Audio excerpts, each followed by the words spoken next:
2 hours later. Okay, so I uninstalled 2016 and I installed Office 365. Debbie decided to finally get up to, out of the Stone Ages. So we have, hopefully we're seeing this on the same screen together. I don't see the screen. Yeah, there we go. All right, so through the Bible. Let's see how Office 365 does with this. Hey, it's 12:12. Woohoo! I should be in bed getting ready for church tomorrow. No, I go to church, but I don't get to bed early. We're raging, and we shall see.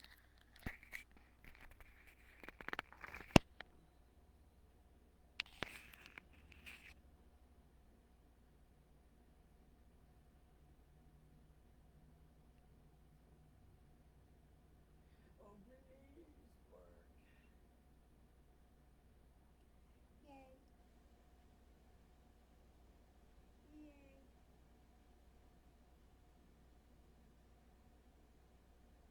I wish I could use my Dell laptop. It has a little scroll bar on it to turn the volume up and down. It's awesome.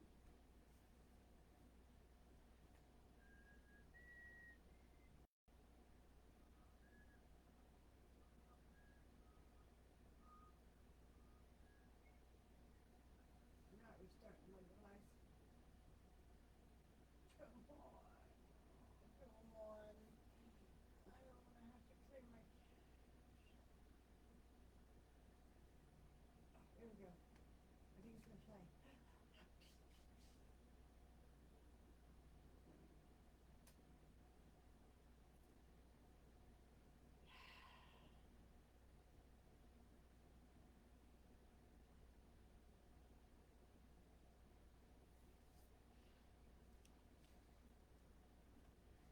I guess I won't be studying Hey tonight. everybody, and welcome Oh, back good to our God, that's loud. Bible study today, Genesis Heart attack.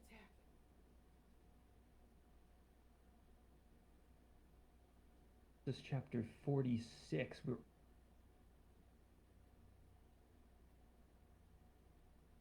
almost done with the first chapter of the Bible. There are 50 chapters in Genesis, so there's only 65 books left to go. Luckily, they're Hooray. not all as long as Genesis, although the book of Psalms, that'll be fun. But we'll deal with that when we get there. Thanks to everybody who's been joining us every day for these studies, and if you haven't been, and maybe this is your first one, just know that our goal is to go through one chapter of the Bible every day until we complete every chapter. And Lord willing, that's what we're going to do. We also have free PDFs with all this information that you're going to see up on the screen. You can download those for free, print them off, use them in a Bible class, Bible study to teach somebody, family devotional, whatever. They're available down there. And thanks to the patrons who support this channel to keep everything free. Now, Genesis chapter 46. When did these events occur? Well, we know that Joseph became a ruler of Egypt when he was 30 years old. That would be approximately 1715 BC. We know that the events of chapter 46 occurred about 9 years after that. We know that because Joseph says that they were 2 years into the 7-year famine that Pharaoh's dream had predicted back in, I think, chapter 41. So this is 9 years after Joseph became a ruler. That would date this to approximately 1706 BC. I'm not going to spend a whole lot of time reintroducing our main characters because we've talked about them all. We obviously have Joseph. We've been following his life story, and he is a powerful man in Egypt at this point. We've got his brothers. These were the sons of Jacob and, well, one of his 4 wives. He had sons with all 4 of his wives. Then Pharaoh, who's obviously the king of Egypt, and Jacob. Jacob was the grandson of Abraham, and if you remember, God changed Jacob's name to Israel a few chapters ago.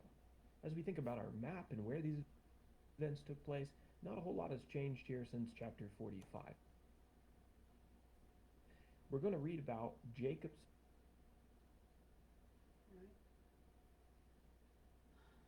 whole family moving down south to Egypt.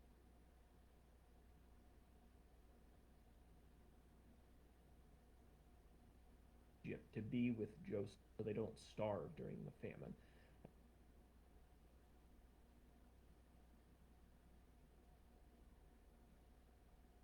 That's what we're going to be talking about here. So our main places on the map are Canaan, where Jacob used to live, and then Goshen down in Egypt, where he's going to live out the rest of his life. So let's talk about that in verses 1 through 7, the first section of our outline. Jacob's family moves to Egypt. Jacob went to Beersheba, and there he offered some sacrifices to the Lord. And the Lord spoke to him there, told him that he didn't need to be afraid to take his family down to Egypt. God was going to take his family down there safely, and then one day he would bring them out. But they would be brought out as a great nation. They would multiply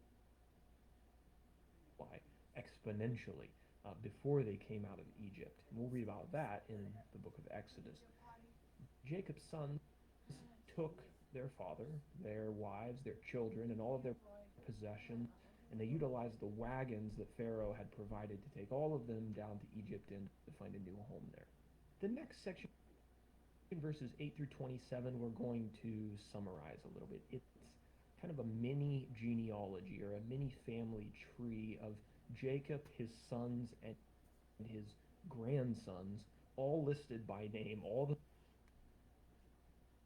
males who went down to Egypt with Jacob. So rather than reading 60 plus names on this list, I think what we'll do is I'll just mention the 12 sons of Jacob.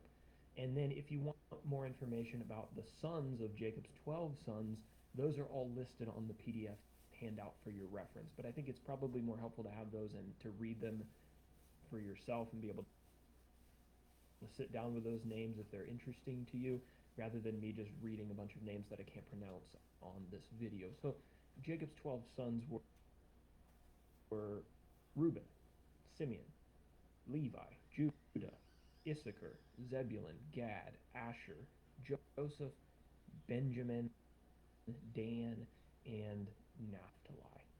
And then verse 27 tells us this: all the persons belonging to Jacob who came into Egypt, who were his descendants, not including Jacob's sons' wives, were 66 persons in all. And then finally, in verses 28 through 34, Joseph is reunited with his father, Jacob. But when Joseph heard that Jacob had made the journey from Canaan and was in Goshen, he prepared his chariot and he went and presented himself to his father after 20 plus years. And they had a happy reunion and they wept together. After this, the end of the chapter tells us that Joseph went and represented his brothers and his family before Pharaoh, and he told Pharaoh that they were herdsmen or shepherds by occupation. And Joseph's advocacy and his high position they're important to note here, because the end of the chapter tells us that Egyptians typically look down on shepherds. In fact, the text tells us that shepherds were an abomination to the Egyptians. So Joseph's representation of them before Pharaoh and his authority in the country probably made the transition a little bit easier for them and brought them some acceptance that they otherwise wouldn't have had. And so that is Genesis chapter 46. Everybody is safe and sound down in Egypt, ready to outlast the 5 years remaining of the famine. So let's talk about our application now. This is more of an application in terms of understanding your Bible study going forward, rather than an application for daily living. The characters mentioned in this chapter are important to keep in mind as you read the rest of the Bible story. Store them away in your mind, some of these names, Joseph and his 12 brothers. As we previously mentioned, Israel's family is about to multiply exponentially and to become a nation of people. And Israel's 12 sons, and these names that we just read, they are going to become the heads of the tribes of that nation. The nation of Israel is the centerpiece of much of the rest of the Old Testament story. And just about all of God's work well, at least this recorded for us in the Bible, centers around Israel, his 12 sons, and their children. When we move from Genesis to Exodus, we are going to very quickly summarize several centuries. And within those several centuries, the sons of Joseph, or rather the sons of Jacob, are going to multiply and have children and children and children until they're a nation of probably hundreds of thousands of people. But we'll save that for later. Just keep this in mind. God had promised Abraham and Isaac and Jacob and to make them into a great nation. And over the next couple chapters, we're going to see the beginning of the fulfillment of that promise. There's also a good lesson there. Don't forget about the chapters that we've already studied, because sometimes God waits quite a while to fulfill the promises that he makes. We're going to see that all over the Old Testament, really. And so try not to forget what we already studied, because it's all an interconnected story. These aren't separate stories that are meant to be read separately. They're meant to be read and understood together.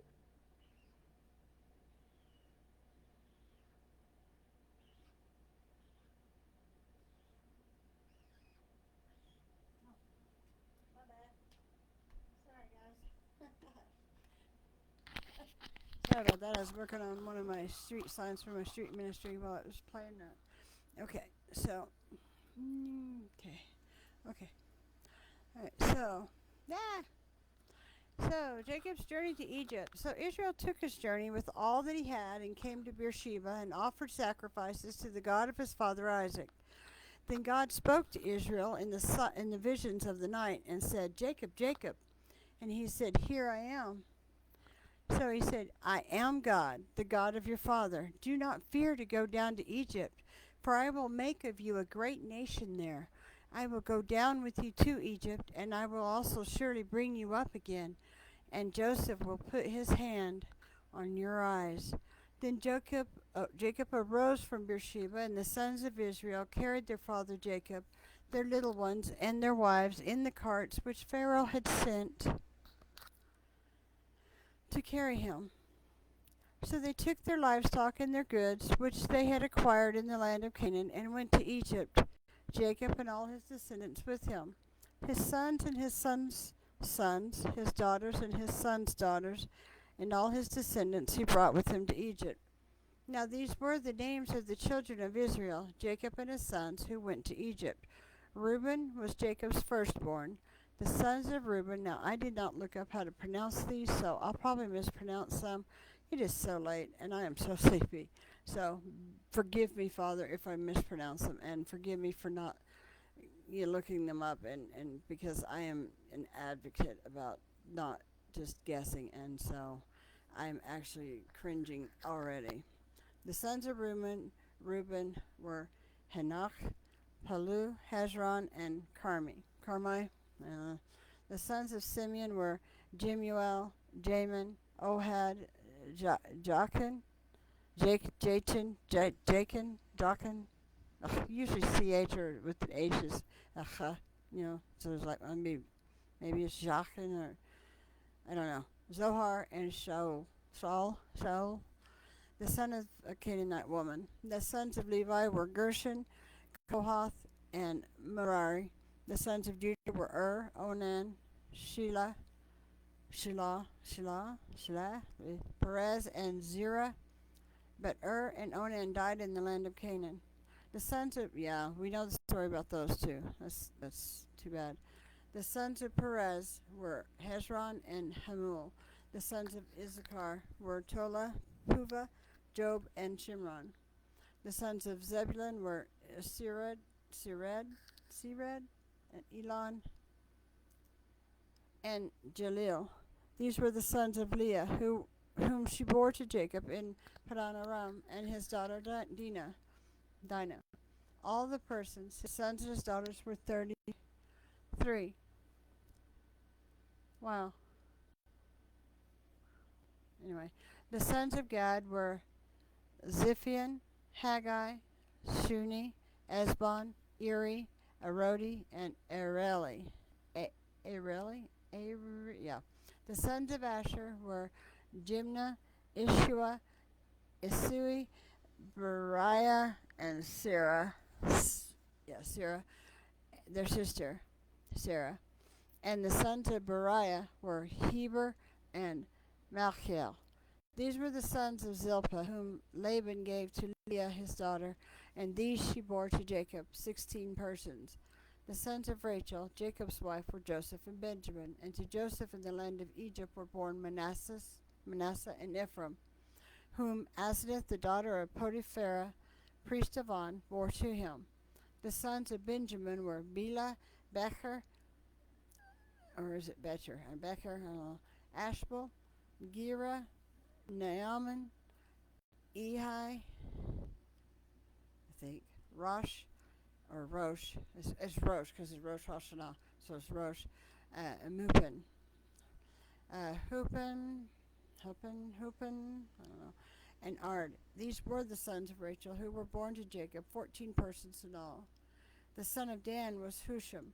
The sons of Naphtali were Jeziel, Guni, Jezer, and Shillem. These were the sons of Bilhah, whom Laban gave to Rachel his daughter, and she bore these to Jacob, 7 persons in all. All the persons who went with Jacob to Egypt, who came from his body, besides Jacob's sons' wives, were 66 persons in all. 66 books. That's kind of interesting. And the sons of Joseph, who were born to him in Egypt, were 2 persons. All the persons of the house of Jacob who went to Egypt were 70. Jacob settles in Goshen. Then he sent Judah before him to Joseph to point out before him the way to Goshen. And they came to the land of Goshen. So Joseph made ready his chariot and went up to Goshen to meet his father, Israel. And he presented himself to him and fell on his neck and wept on his neck a good while. And Israel said to Joseph, "Now let me die, since I have seen your face, because you are still alive." And I just realized, oops, hold on.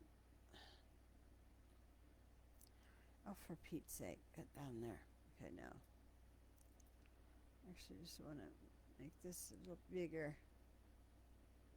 There we go. Yeah, okay. And Joseph said to his brothers and his father and to his father's household, "I will go up and tell Pharaoh, let me die since I've seen your face, because you are still alive." Yeah, and say to him, "My brothers and those of my father's house who were in the land of Canaan have come to me, and the men are shepherds, for their occupation has been to feed livestock. And they have brought their flocks, their herds, and all that they have. So it shall be, when Pharaoh calls you and says, 'What is your occupation?' that you shall say, 'Your servant's occupation has been with livestock from our youth even till now, both we and also our fathers, that you may dwell in the land of Goshen, for every shepherd is an abomination to the Egyptians.'" Okay, no. I wish I could make this big screen, darn it. I don't know. That just zooms the text. Yeah, it doesn't do anything for the picture. Alright. There's a thought. Back to 160. Close enough. Whoops, whoops.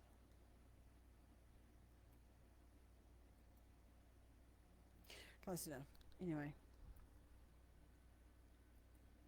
Okay, so chapter 47 of Genesis.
was not playing. Hello there. Yeah. Okay, let's back that truck up. Get there just a smidge so it's not blasting everywhere in the house. Okay, here we go.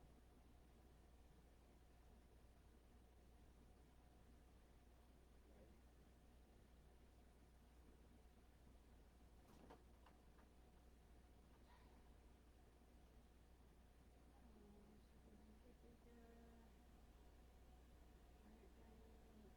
Mailing. Oh, I guess I watched it on YouTube. I paragraphed up on it. Well,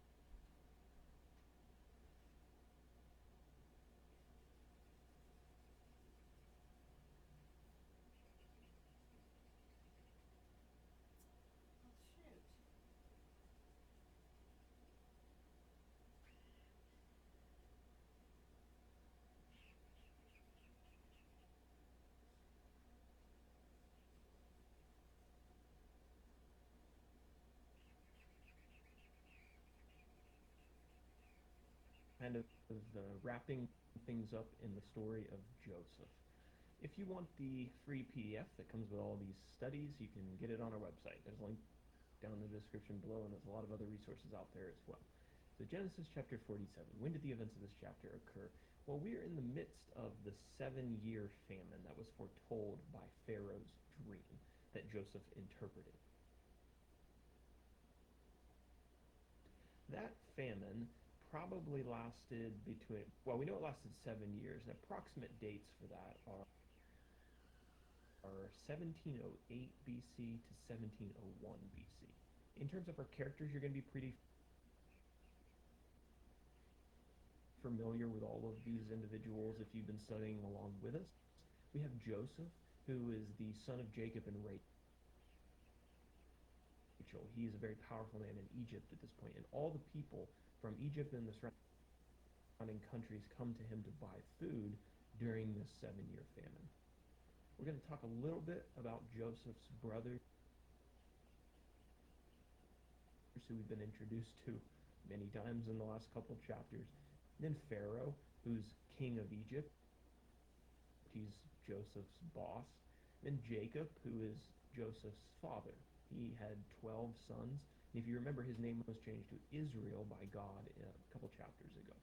Then finally, I guess a new group of people. This would be the citizens of Egypt. During the famine, they sold all of their possessions, and they ended up selling themselves as servants to Pharaoh in order to afford food and to outlast the famine. Our map is going to remain pretty similar to chapter 46. Jacob moved his entire family from Canaan down to Goshen, which was in Egypt, and he planned to live out the rest of his life there. And so that takes us to our outline. This picks up where chapter 46 left off. Joseph is going to present his father and his brothers before Pharaoh in the first 12 verses.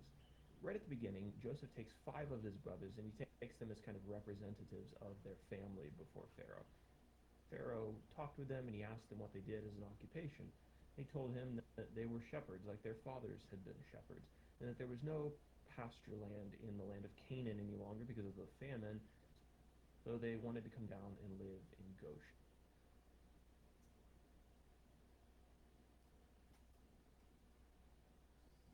Oh, wait, what? What's going And on? Pharaoh granted their request. He told them that they could live in the best of the land.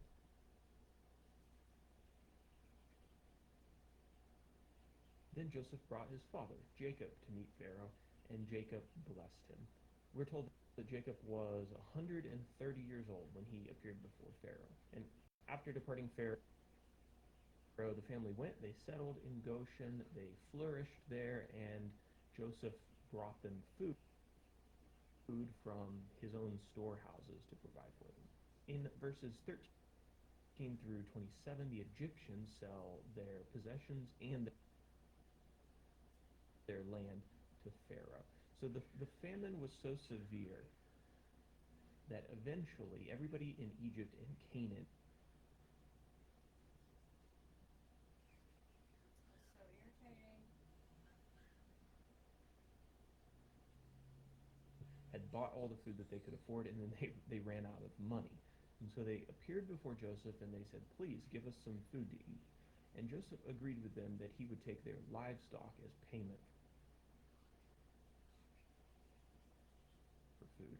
So the next year they paid Joseph with their livestock. But the year after that, they ran out of livestock. And so they appeared before Joseph again and they said, "Please give us something else to eat."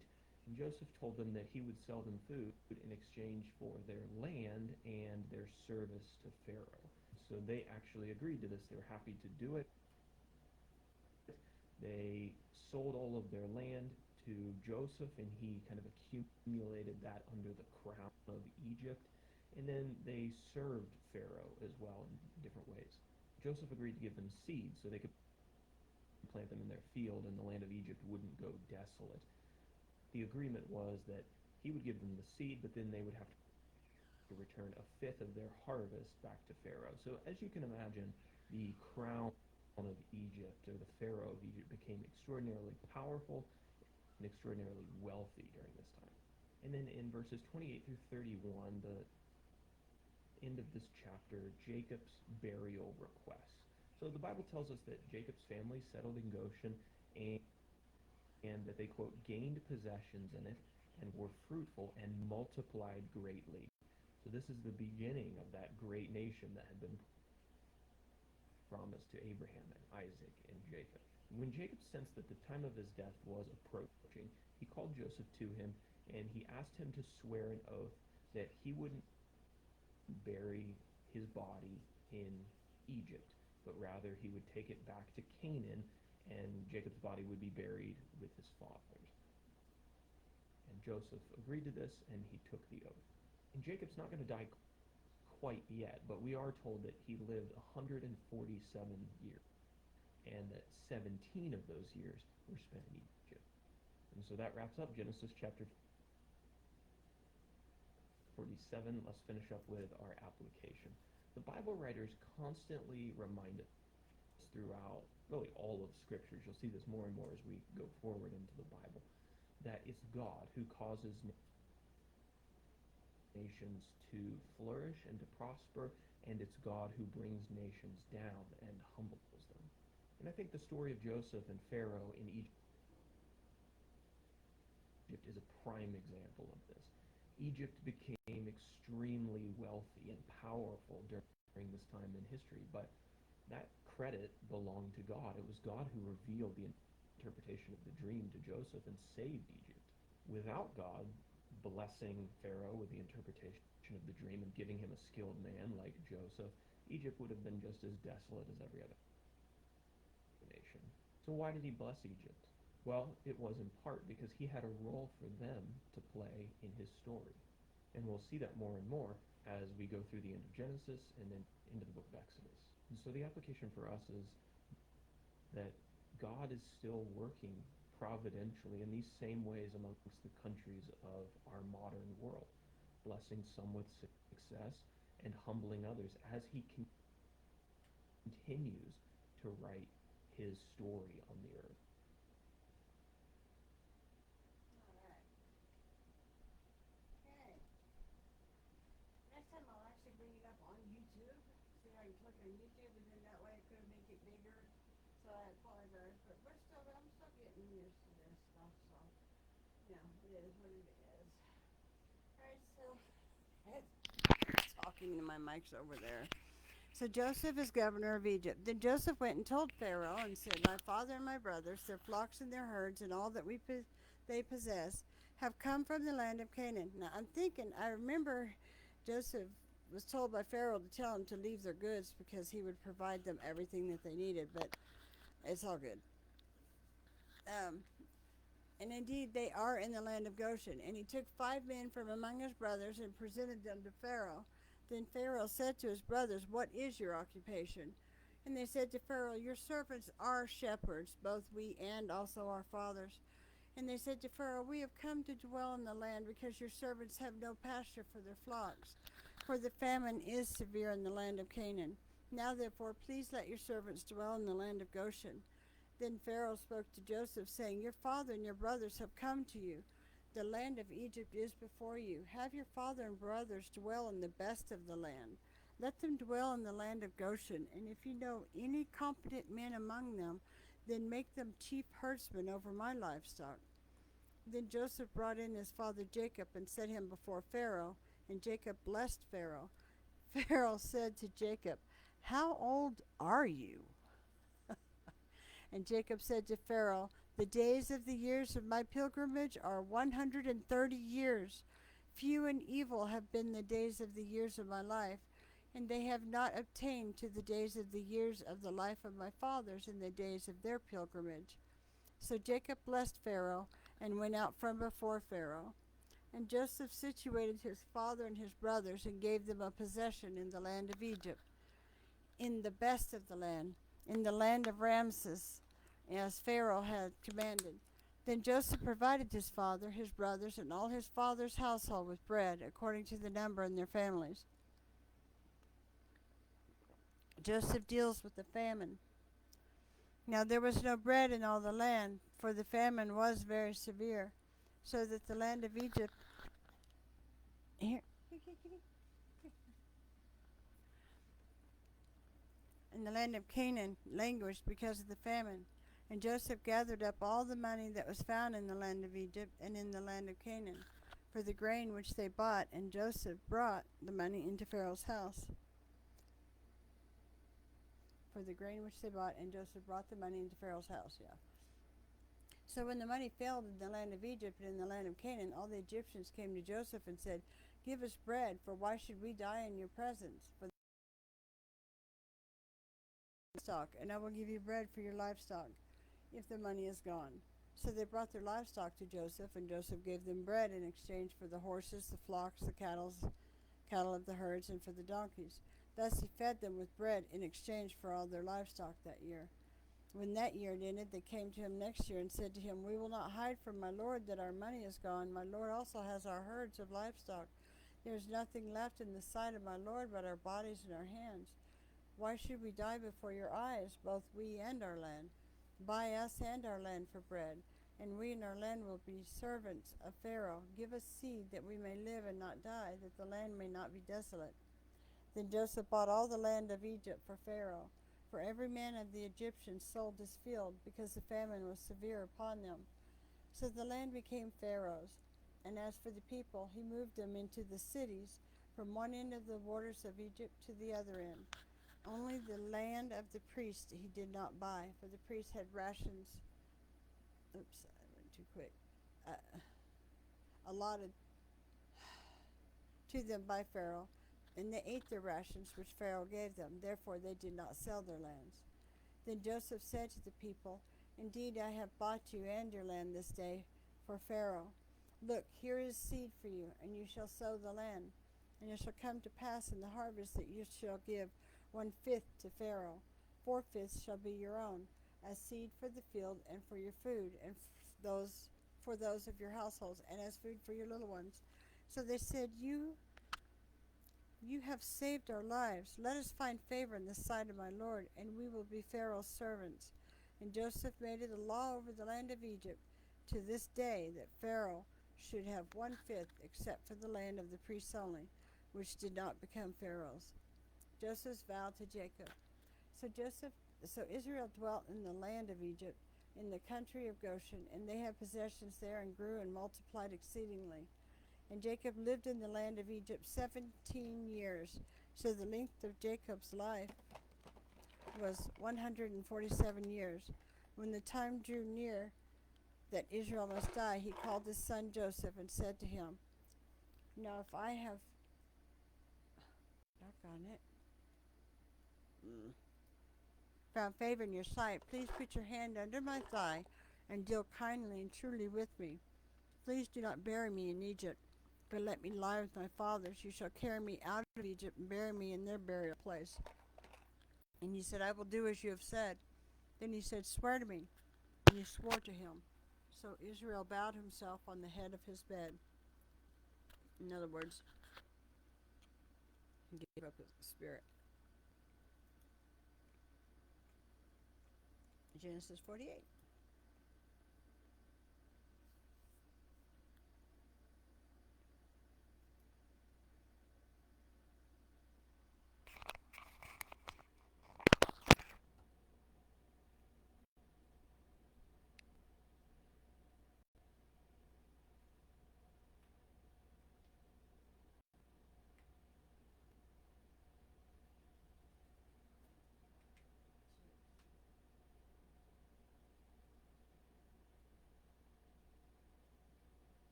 I don't know why he reminds me of Pastor Christian.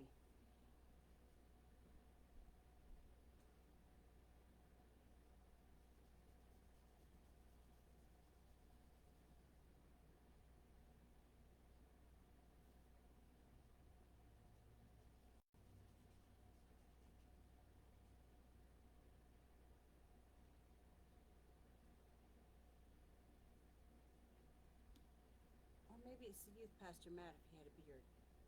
Something. I don't know. Hey everyone, and welcome back Well, it's not. to our Bible study. Got it. Genesis chapter 48 is the Sorry, guys.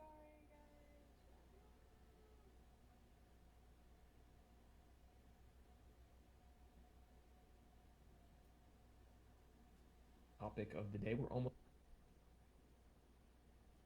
done with Genesis. And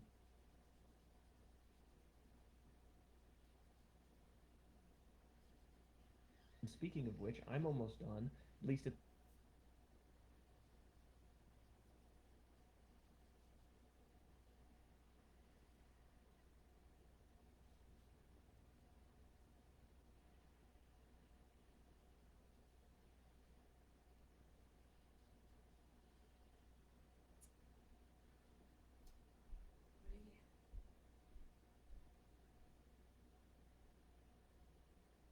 the time of this filming, with the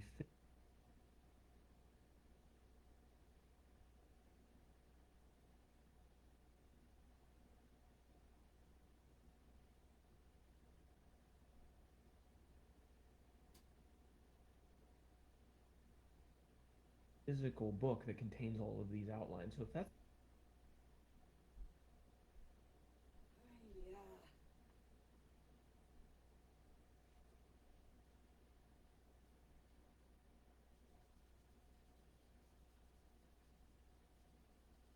Yeah. available, it's going to be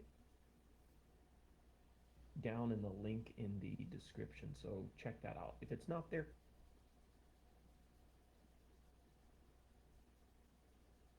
quite yet when you're seeing this, it will be shortly. Okay,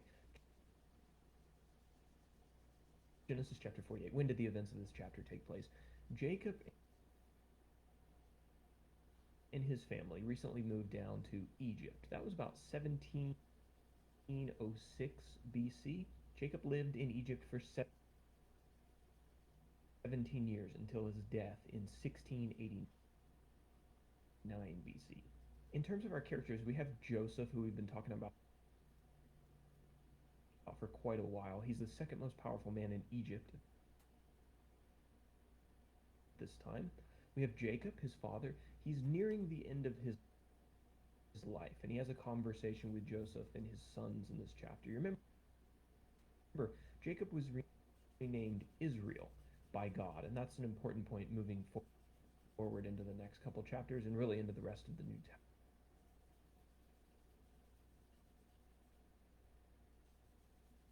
Testament. We're going to talk about Joseph's two sons who've been briefly mentioned in a couple chapters ago. The first one, the oldest one, was named Manasseh, and he was the son of Joseph and a lady named Asenath, the daughter of Potipharah, the priest of On. So she was an Egyptian. And then Joseph's second oldest son, whose name was Ephraim, and his mother was also Asenath. In terms of our map, we kind of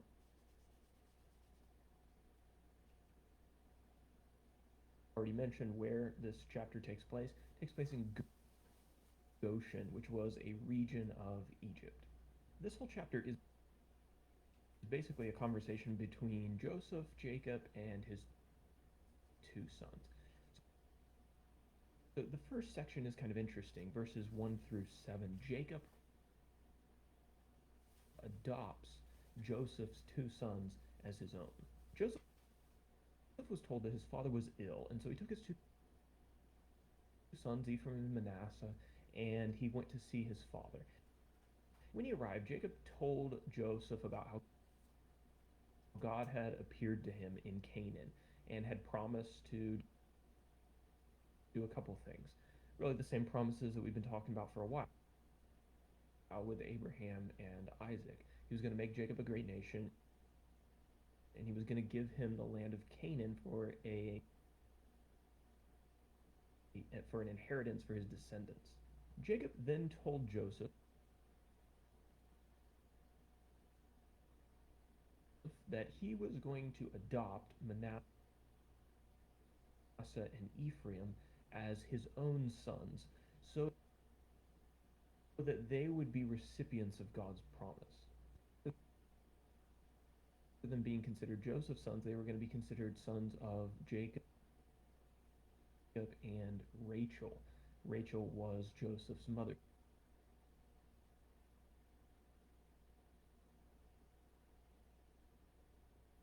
who had died giving birth to him back in Canaan. Our second and final section, verses 8 through 22, Jacob blesses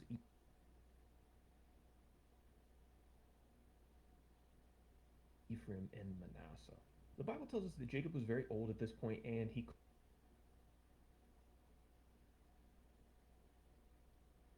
couldn't see very well. He called Ephraim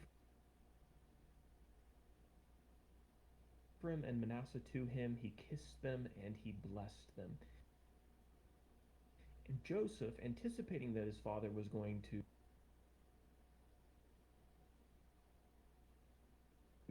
give them a blessing, took his youngest son, Ephraim, to Jacob's left hand.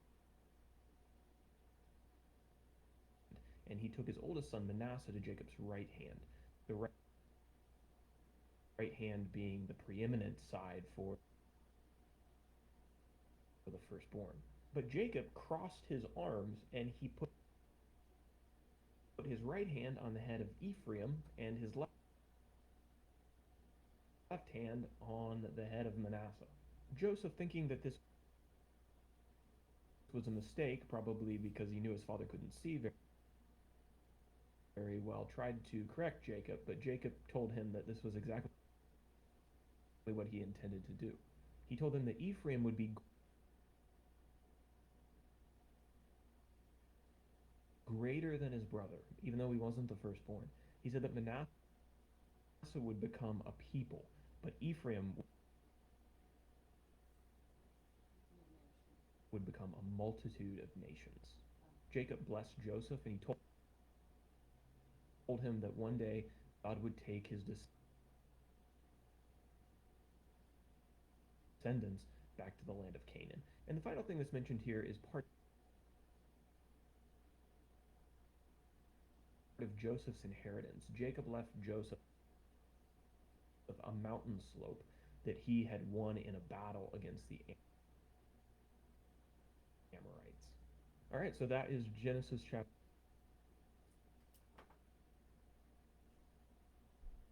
48. Now let's talk about our application. This one is kind of an application for interpreting the Bible going forward and understanding the Bible. As Jacob's family grows into a large nation, you'll notice that the tribe of Joseph is never mentioned, even though Joseph is one of Jacob's 12 sons. Instead, you'll read about the tribes of Ephraim and Manasseh. And this chapter explains that absence. Joseph's family name was carried down through his sons Ephraim and Manasseh, who were adopted by his father Jacob.